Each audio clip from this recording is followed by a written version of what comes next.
معايا 5 كوبايات سكر. نحط اول كوبايه كده، ادي كده 2. احط بقى الميه، احط 2.5 كوباية.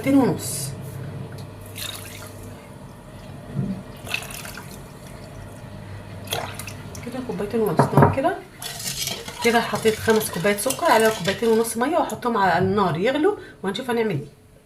كده اول ما غلي معايا، انا معايا عسل جلوكوز، هحط معلقتين كبار عليه عشان ما يسكرش خالص معاكي، يقعد من سنه لسنه في التلاجة ما بيسكرش ابدا. عشان هو بس بيبقى جامد شويه وصعب ان هو بيسيح على طول.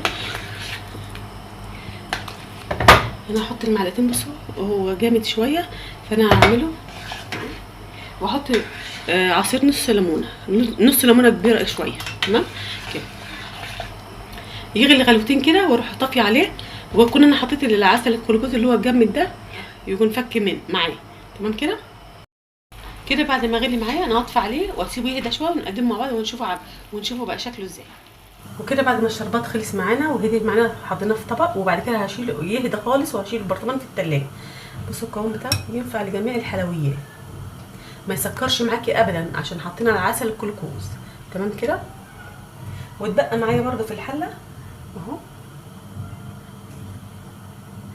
ده 100 كيلو، يكفيكي بقى الحلويات، الكنافه، القطايف، البسبوسه، الجلاش، اي حلويات تعمليه عمره ما يسكر معاكي ابدا.